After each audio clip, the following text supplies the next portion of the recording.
ELN Local News is working hard to bring you the big stories. Here's what we're following tonight. In actuality, it still hurts, and those symbols are still very present today. Students are taking action against acts of racial vandalism on campus. How one student is trying to make a change. Unexpected experiences abroad. One student shares her stories. Tomorrow marks the 3-year anniversary of the death of one ELN student.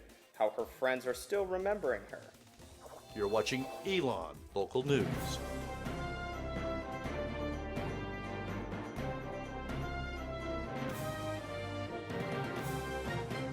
Right now, you're looking at video from outside Westgate Mall in Nairobi, Kenya. 62 people are dead and more than 170 are injured after more than 10 gunmen burst into the mall and opened fire Saturday. According to CNN, Kenyan police arrested 10 people and killed 3 terrorists in connection with the attack. Officials say the gunmen went from store to store, taking hostages. According to NBC, the FBI is investigating the possibility that as many as 5 of the terrorists could be American. Good evening, I'm Alex Rose. And I'm Brennan McDavid. Right now we have ELN senior Lee Hopcraft here in the studio with us. Hopcraft is president of the ELN African Society. He is also from Kenya and has family there. Thanks so much for being here with us, Lee. Thanks for having me on tonight, guys. Now, let's begin with what's going on. We know that you have friends and family in Kenya. What have you heard from them thus far? Well, I've heard from most of my family, my direct family, mother and father are there. They're all right. My cousins are also there. They're also okay. It's an ongoing situation. The terrorists are still in Westgate Mall, so continuing to check in on them every few minutes or every hour. That's great. And you're so far from home. What are your thoughts on this? Well, you know, this is something that we've dealt with a lot. Al-Shabaab is a terrorist organization that is funded by Al-Qaeda and has been dealing in Kenya since 2011. Vowing that they will be taking revenge for Kenyan troops in Somalia. This is almost an act of desperation, and we know that in Kenya we will hold strong, we will not fall to their whims, and tuko pamoja, as they say in Swahili, we are one. Oh, excellent. Well, thank you so much for coming on the show, and good luck to your friends and family. Thank you very much, guys. 2 ELN students are currently studying abroad in Kenya. ELN Local News reached out to the Isabella Cannon Global Education Center for comment on their situation.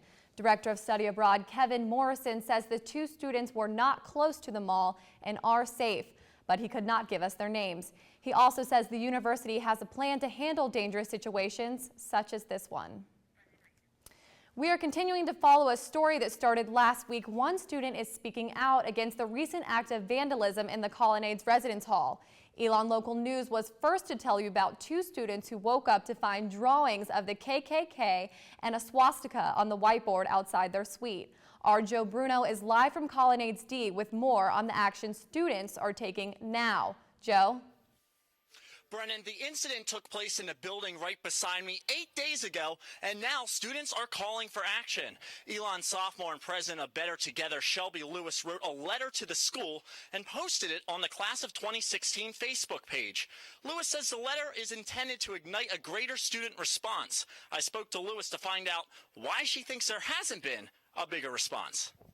I think we've just been desensitized to it. It's just part of our culture. And I mean, a lot of people make like racist jokes or ethnic jokes and they're like, huh, that's funny. But in actuality, it still hurts. And those symbols are still very present today. And if you want to read the full letter, you can check that out on our website, elonlocalnews.com. Now, where do we go from here? Well, tomorrow at College Coffee, Lewis is asking students to wear shirts that are a visual representation of their identity. Special We Are ELN bracelets will also be distributed. Now, turning to another hot topic, the administration's response. Following our report, some students were wondering why there was not an official email from Dr. Smith-Jackson alerting everyone of the incident. Well, I sent an email to Dr. Smith-Jackson myself to find out why that was. And in response, he sent out an email to the whole school telling him his official email policy. Another way the administration is trying to deal with this is having private meetings. So yesterday, President Leo Lambert had a private meeting with Jewish students at ELN about how they can better respond to these types of incidents. I had the chance to talk to one Jewish student in on those talks, and here's what he told me on how the leader should have responded. I do think there should have been an official statement from the school within a day or two after the event happened. I don't think that it should have fallen upon the Hillel Center and the chaplain's office to put out a document. And President Lambert is expected to have a similar conversation with students in the Multicultural Center. Now, I also had the chance to speak to a diversity advocate here at ELN today, and I asked her, with all these recent incidents, what is it like to have a diverse background on campus? We come here with the expectation that we will, if not, I don't want to say at least be accepted, but even if not accepted, respected. And a lot of times we feel like we don't always get that respect. Now, SGA will host an open forum on Thursday from 6 to 8 p.m. to help gain support for a more inclusive ELN community and to encourage discussion between students. The forum will also give students the opportunity to voice their opinions about the recent acts of discrimination and how these incidents are then relayed to students. Be sure to stick with us for more coverage of this event and incident in the future. Live from the Colonnade Squad, Joe Bruno, ELN Local News. Well, another story we are following is the recent problems in Colonnades. ELN Dining Services is working hard to fix problems in the Colonnades Dining Hall after it received a health inspection score of 82 last week. To put this number into perspective, we spoke with the Alamance County Health Department. Each year, more than 2,000 inspections are conducted across the county. ELN typically gets 4 visits per year. In the past 5 years, ELN's average score was a 98.4. That's more than a point higher than the average score across Alamance County. The food score is based off of 5 risk factors, and Colonnades failed most of them. But health inspectors say the dining hall is now safe to eat at. I actually ate lunch at Colonnades yesterday, and the staff there have corrected pretty much all the critical items. They're waiting on a few items that they had to order to correct some of the minor items. They're a popular backdrop for photos and an ELN trademark, but keeping the fountains running at ELN costs more than you might think. We reached out to Senior Vice President of Finance Gerald Whitaker, who broke down the expenses. Whitaker says the water bill costs around $13,000 per year. The maintenance bill is about $10,000. The extra miscellaneous costs add an additional $1,000. To put this into perspective, a presidential scholarship recipient at ELN receives around $4,000 each year. The fountains, they cost 6 times that amount to run. Another fun fact, if ELN shut off the fountains during winter break and winter term, the school would save about $5,000. That's enough to send students on winter term study abroad or fund undergraduate research. Students walking through Mosley may have noticed the long lines at the mail center. The mail center says they dealt with another overflow of packages this week. Some students say they've been waiting for days for their packages. But that isn't the only problem. There is currently understaffing during peak times, with only 1 clerk working at some busy times. ELN Mail Services say they are working on ways to cut wait times and get students their packages faster. But the head of print services is trying to make up a better schedule of time for when the workers can come in so that we can make sure that we have more than just 1 worker there at a time. I've been in that situation when I'm the only worker there.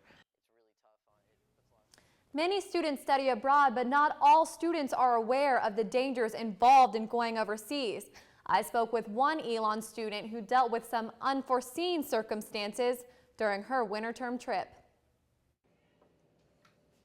A lot of the girls immediately were like really scared. Senior Rachel Taft says her winter term trip in India came with some unexpected experiences. But there was one man who ran up to one girl, and she was tanning on the beach, so she had her eyes closed, and she woke up because he ran by and he like fondled her breast. According to recent news reports from CNN.com, sexual harassment is a major issue in India. Junior Ann Hunter Benson also studied abroad there. She remembers a girl on the trip being followed into her hotel room by a strange man. It's just not something that you're prepared for, and then when it happens, it's just very kind of just violating and inappropriate. Faculty and staff here at the Isabella Cannon Center for Global Education do everything that they can to make sure that students are aware of the dangers before going abroad. There are ways that we can advise our students who are visiting a certain place to be conscious of what they might be doing that is sending out mixed signals. But in Taft's situation, being American was enough to send out mixed signals. From their perspective, they hear that American girls are loose women and loose morals, and which is completely different from their, views of women. Associate Director for Study Abroad Paul Geis says that it's important for students to be prepared for dangerous situations. Know your immediate resources and know how you're going to communicate and how you can go about getting help if you need it. If a student does experience sexual harassment while overseas, Geis says they will follow the same procedure used for on-campus cases and navigate the student to the appropriate resources. 3 years after the death of one ELN student, friends and family are still finding ways to remember her. It's weird but cool at the same time.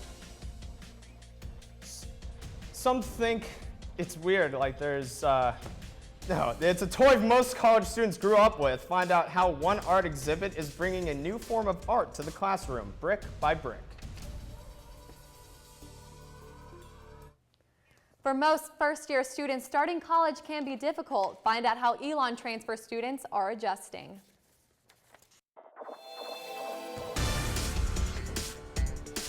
Tomorrow marks the 3-year anniversary of the death of ELN student Michelle Flager. She would be graduating with the class of 2014 this year. And even though she died 3 years ago, her friends are making sure her legacy lives on. Our Carly Hildyard has more. She was very, very outgoing, very life of the party. Senior Kelly Armstrong grew up with Michelle Flager. She says whether you knew Flager for 1 month or 13 years, she would still have an impact on your life. I have a new outlook on life and more positive. Michelle Flager was a freshman at ELN when she died unexpectedly due to a blood clot in her lungs. She collapsed outside of McMichael and was taken to the hospital where she later died. And 3 years later, Armstrong says she still remembers every detail of what happened. I kind of just looked at them and I was like, what? I think I even smiled because I thought they were joking. I didn't think that it was true. Armstrong says the initial shock is over, but that doesn't mean Flager's memory will fade. Her friends still keep a tree outside of McMichael decorated in her memory. Armstrong says it's a way for her to still connect with Flager. Tomorrow marks the 3rd anniversary of Flager's death, and it's also Armstrong's birthday. She's the kind of girl that if she was here, or even looking down, she wouldn't want us to be sad. She wouldn't want us to sit there on her birthday or on my birthday and be upset. But Armstrong says Flager's death gives her a greater appreciation for her family and friends. You hear people say, oh, this is the worst day of my life, but I always think, is it? Because there's a lot worse that could be going on, and it just makes you, really appreciate things more and appreciate what you have and your friends and everyone around you. Carly Hildyard, ELN Local News. Flager's friends will gather at the tree tomorrow to bring flowers and share stories. Making the transition from high school to college isn't always easy, but for some students, it's transferring from one college to the next that can be even more difficult. Sky Cowens has more. Junior Stephanie Idawate says transferring to ELN was not the fresh start she was looking for. I almost transferred back to Notre Dame. The first month at ELN, I was actually really, really unhappy. She says living off campus made it difficult for her to meet new people. But after Thanksgiving, things started to change. I was actually excited to come back. I had never had that experience before. So that's what I knew, that that's where I want to be, and that's why I want to go back. But some transfer students at ELN say adjusting to a new school was not a problem. Junior Bruno Hubner transferred this year and says he immediately felt at home. I love it. I love it. It's too much. It's too much. No words to describe it, honestly. Hubner says it was easy to meet people and find his niche. They give you all these programs and all the help in connecting people with organizations. Caitlin Schultz, Director of Transfer Admissions and an ELN graduate, was a transfer student herself and says the best piece of advice she has for transfer students is to ask questions. There are a lot of opportunities at ELN. They are not all going to find you. They're not all just going to fall onto your lap. Ask questions. People at ELN are very open to answering questions and helping out. Idawate also has advice for transfer students having a difficult time adjusting to ELN. Getting involved in as many extracurriculars as you can, as quickly as you can, because, you know, that's how you build connections, and that's how you meet people and make friends. Sky Cowens, ELN Local News. Schultz says last year 116 students transferred to ELN. This year, there were 138 transfer students. There are more than 50 majors at ELN, but for some students, that's not enough. I met 2 students who followed their passions to create their own major. Meet Gloria So. She is a human rights and social activism major. If you've never heard of this major, that's because So created it herself. It's communications, human services, art, anthropology, and a little bit of poli-sci. So hopes to raise awareness for social change and community development by completing an independent major. You would choose it if you didn't have like a specific combination of double majors or minors, and if you kind of knew exactly what you wanted to do and what you wanted to pursue, you could form your own path that would fit exactly what your career goals are. Students who want to complete an independent major must complete an additional application process. They must also choose classes from at least 3 different departments and have an advisor from each department. But for students like So, having the freedom to construct her own program is worth the extra work. Literally selecting all of my classes because I have a genuine interest in them, so I can't like be bored and complain about a class because I literally chose it for myself. So isn't alone. There's around 20 students at ELN with independent majors. Sarah Hars is one of them. Having something different, like international development being so specific, makes me stand out from other candidates. And So has already received a job offer. So once I started talking to them, they were like, it's really cool that you took the initiative to do that and kind of take control of your own education. So I think that was something that made my application stand out. Dr. Jeffrey Coker, who runs the program, told me that many students take interest in creating their own major, but after they find out the work it takes to apply, roughly 90% of them drop out. Thousands have flocked here to Graham for a global exhibit starring the Lego. Find out why, coming up. And this weekend, the Phoenix took on App State in football. ELN Local News caught up with one football alum who made a surprise appearance at the game. How you doing? If you're looking for some fun things to do on the weekend, but you're on a tight budget, we've got you covered. Our Sean Berry traveled around the Triad to find affordable activities for students. Trampolines, rock climbing, and a night full of cheap fun? If you were looking for fun things to do in the area, but don't want to burn a hole in your pocket, I have some tips for you. We started our search at Airbound Trampoline Park in Greensboro. As you can see, it's a great place to jump around and have some fun. It's $12 an hour and $8 an hour every hour after that. For the thrill-seeking student, here's an awesome alternative for what you can do in the Greensboro area. Tumblebee's Ultimate Gym offers an $8 special for ELN students every Friday. This $8 special gets you everything you need to climb, and you can climb for as long as you want. Here are some other options that may interest you as well. The Wild Animal Conservator Center only costs $12 for admissions, and you can book a reservation online. Paintball Central is the premier paintball park in the area, and you could have a day full of paintballing for around $30. Lastly, for under $10, you could get rentals and admissions to the Rollabout Skating Center in Burlington. Looking out for the college consumer. I'm Sean Berry. To find more affordable activities in the area, visit elonlocalnews.com. CNN calls it one of the top 10 must-see global exhibits, and it's only 15 minutes down the road. Our Meredith Stutz has the story.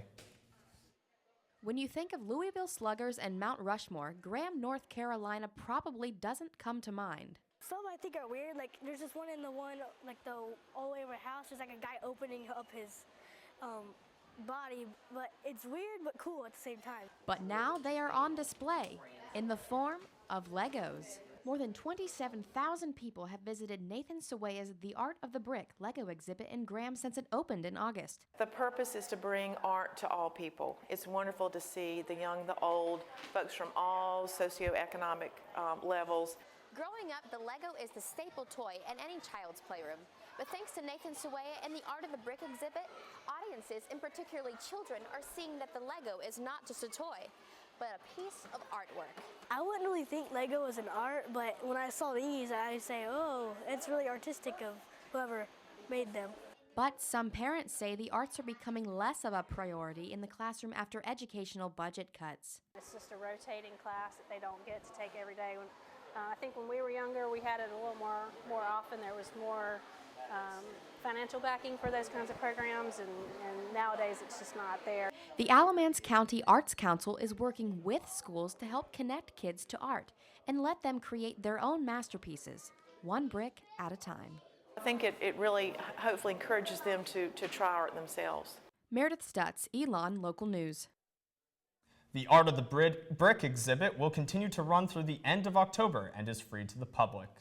And coming up in sports, ELN took on App State this weekend. Our David Farrell will have more on the game and highlights from this week in sports.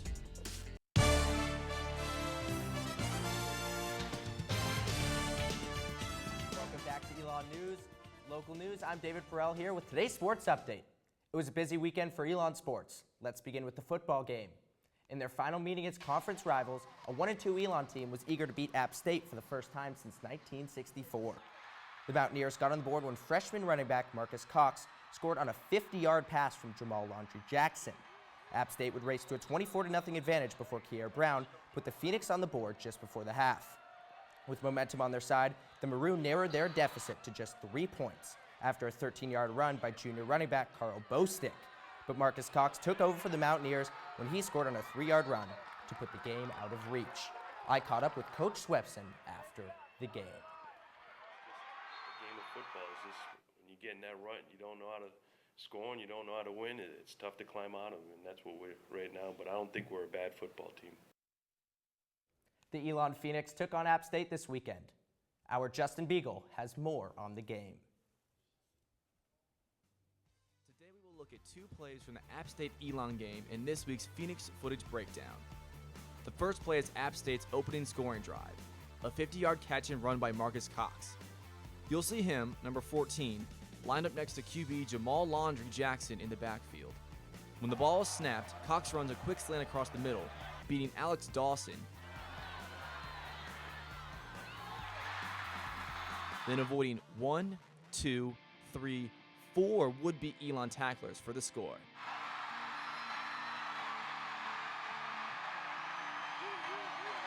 Our second play is Cox's third score late in the fourth quarter to put the game away for the Mountaineers. Similar to the first play, Cox is lined up directly beside the quarterback, this time number 5 Cameron Bryant. As the ball is snapped, Cox receives the handoff from Bryant and darts up the middle untouched for the score. Here the Elon defensive line is unable to get a big push, allowing Cox to score easily. Touchdown Mountaineers. That's it for this week. Thanks again for watching this Phoenix footage breakdown. A familiar face was in attendance for the game on Saturday. Former Elon wide receiver Aaron Millette stopped by Rhodes Stadium to support his former team. Millette's rookie season with the Baltimore Ravens was cut short after a serious knee injury, including a torn meniscus and severe cartilage damage. Millette told ELN that he plans to be off crutches in a few weeks and will travel up to Baltimore on Monday to continue his rehab process. The Elon women were back at Rudd Field on Friday evening to face Liberty. The women started slowly before forward Rachel Diver headed the ball into the net to put the Phoenix on the board. Marissa Rousseau, who's very fast, extended Elon's lead in the 46th minute to give the Phoenix a 2-0 advantage. Elon goalie Kate Murphy continued her stellar play and recorded a clean sheet for the 2-0 win. Get this, she's had a clean sheet in every single game that Elon has won. I spoke to her and Rachel after the game. We made a vow that we'd come in, change the dynamic of the game with their effort. You know, we just playing together and not giving the ball away in our half has really been a big thing for us. Thanks, David. Now let's talk more about Elon football as a whole. 1-3. That's It's not the best start. You know, it's not the best, but Coach Swepson insisted that the team was still good, they were on a right track, and he's proud of their improvement. They take on Coastal Carolina for a matinee game at 1:30. They'll all be home for dinner, and the parents will be out supporting the Phoenix this weekend. Well, that sounds great. And that's all the news we have for you. But to stay up to date with more coverage, be sure to like us on Facebook and follow us on Twitter. Also, be sure to tune into our radio show Wednesday at 6 p.m. on WSOE 89.3. From all of us here at Elon Local News, have a great week.